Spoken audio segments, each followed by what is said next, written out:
With a high yesterday of about 28 degrees here, I decided to wait a day. This is my table saw with inferior casters. Picked it up at a garage sale, pretty inexpensive, and have just been dealing with the wheels folding over every time I needed to move the table. Sometimes they would start to collapse with a heavy piece of wood on there, so I decided that it's time to put some real casters on there, kind of like those. But I don't want to spend hours unbolting, rebolting. This side here, I don't know what that's from, but the other side's got a piece of wood and a piece of aluminum, so kind of hokey. But looking through my scraps, I only had 2 steel bars long enough to make this work. So one is a 1/4 inch and one's maybe an 1/8 inch, but I'm going to use them anyways because they're free. More to follow. Okay, here's what I ended up with.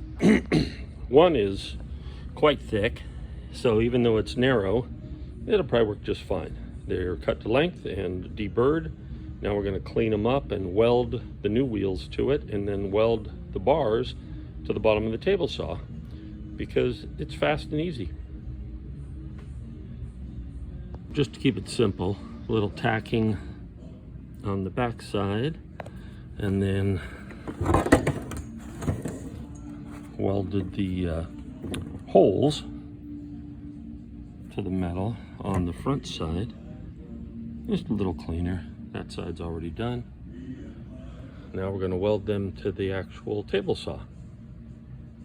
In order to safely remove the old wheels and yet keep the table saw stable, I put a board across there with a couple boards underneath so it won't roll around. The brakes are on in the back. You can see on the left side that wheel is already folding over from just this little bit of weight, which is why we're doing this project. Definitely need a better setup, and then the goal is to weld these to that so that it's secured and won't have to ever be removed or repaired again. And we'll see how that goes. Maybe at least not in my lifetime. I want to take a moment to give a shout out to Snap-on for making this tool, which really makes it easy to get into strange angled positions like this, whereas a standard universal that, well, over here for example, I tried it and it hits those other bolts and bangs around like crazy, but the Snap-on tool just does a wonderful job.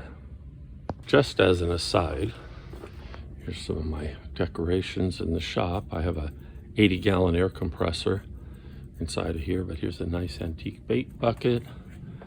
I have a couple of fun things there. Most people don't even know what that funnel is.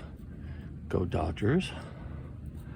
Then there's a antique ball fill pump, whatever you call it. My knife from Jeffrey, a very old Craftsman hacksaw, and a piece of wood from our yard that when we milled it, we had a little problem with the blade and discovered after that it has a bunch of 45 slugs in it. So we now know why the blade was struggling, but it's a beautiful piece and we have it displayed here for fun. I think that's a lot better. Just a hair wider, a lot more stable. Welded on the inside, outside as well, and it has brakes that are easy to operate. Off to the other side. Final product, they're welded on. It actually rolls so smooth right now that the unlevel shop floor is causing it to roll over to here instead of where I want it, but that's a problem I can live with. Another project complete. Old junk. New rollers. Okay, casters.